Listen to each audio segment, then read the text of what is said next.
What up, Tesla world? All right, full self-driving for DanODowd and some of the Tesla Q, along with the Tesla bulls who act like the software is infallible.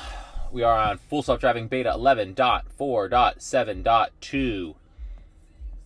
And we are going to go get a coffee or maybe a pumpkin latte.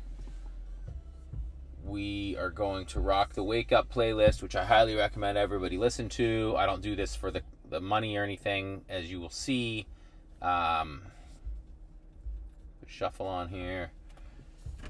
I play these songs and get copyright claims basically instantly. Okay, we're going to engage the software. Oh, is this going to take us on the highway? Is that the highway? Looks like the highway. We're going to go right in manual to not go on the highway. So there's one of my first critiques, complaints. There's not an easy way to change the route. I wish there was like different routes highlighted on this screen and I could just click and be like, take this. So even here, if I engage the software, it's going to make me turn. Here's what we're going to do. We're going to engage. So now full blue line here means we're in beta. We're going to disengage and tell the team that we need a better way to change routes. Do not want to take the highway, need a better way to choose an alternate route. I'd love it if alternate routes were shown on screen and we could just click one to take it. Thank you. All right, so we sent a note to the team. But yeah, right there, that's a complaint. I'm sure other cars, other automakers, whatever, have a better way. Like here, it's showing my route. It's only showing if I go over here and get on the highway. And I just don't like driving on highways very much, so I don't want to take that.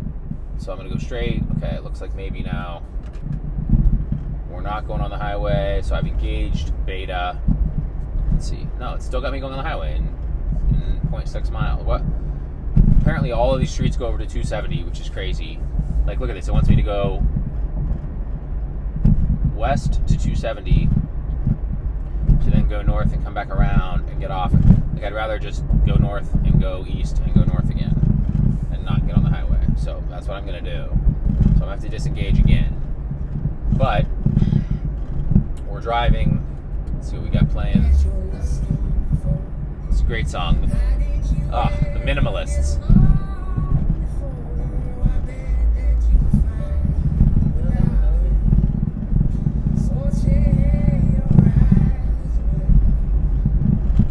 Ryan Nicodemus and Joshua Fields Milburn, also known as the Minimalists. These guys are unreal. They might as well be me and my buddy Wally. They are a couple of Ohio boys, I think same age, 42, 43. And they're incredible. If you don't follow them, give them a follow. Check out their book, Live a Meaningful Life. Literally changed my life. It's on my list, required reading, which if you search hashtag required reading, you'll find it. Big shout out to the Minimalists, and they introduced me to this song. Let's see here.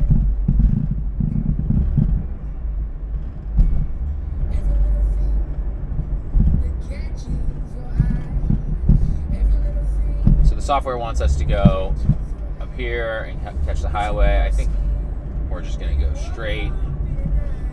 I mean, honestly, I'd say we just go north all the way up. This is kind of near my hood, and then just boom, east from there. I mean, we could take a zigzag route if we wanted, past the supercharger here. I really like how on the map, I don't know if you can see it on the video, number 8, it's showing that there are 8 charging stalls available. This one, number 15, there's 15 stalls available. Pretty awesome.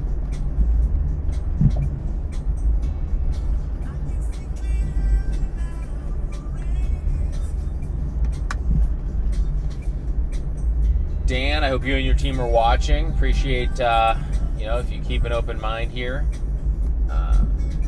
All of this mundane driving that the car is doing is not vaporware, is not me just like making it up or whatever. I mean, you can see the car is driving itself. It's using its eyes. It's creating this world around it.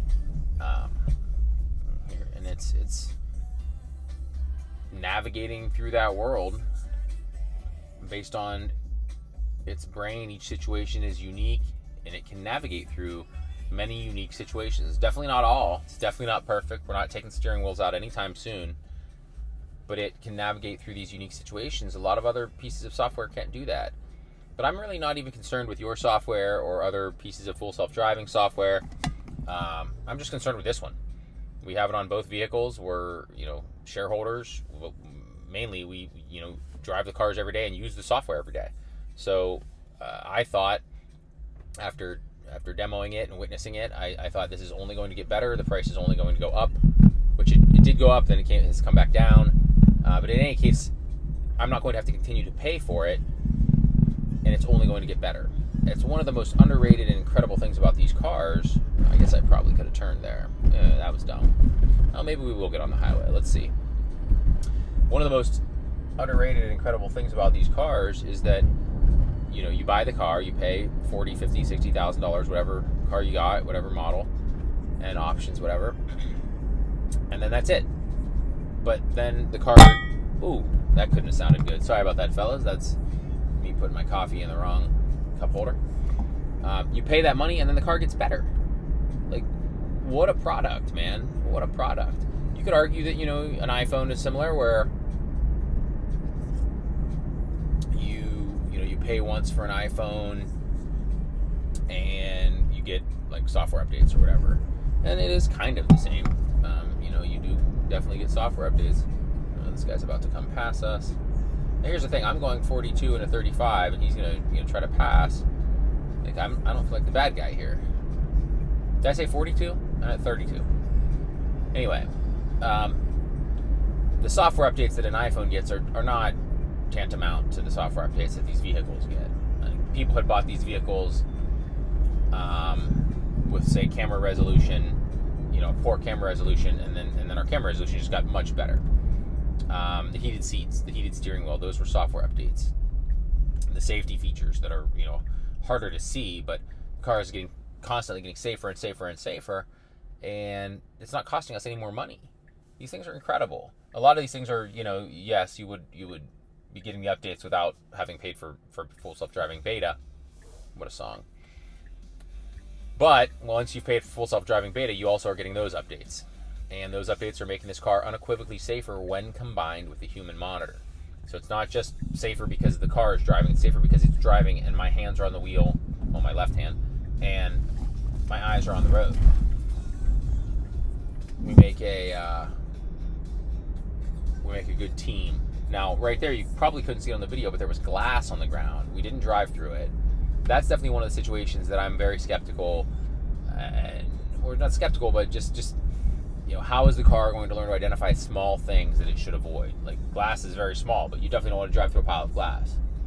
Wow, there is a low-flying airplane over us. I don't think you see that on the camera, but pretty incredible.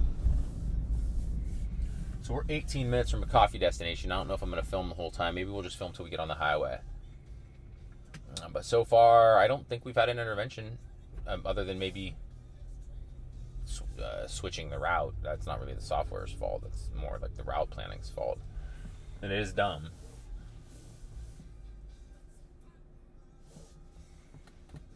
Any Back to the Future fans? Or just Huey Lewis? Do you like Huey Lewis? This lady over here wanted to pull all the way up. Hi, you're in the crosswalk. There you go, lady. She's in a hurry.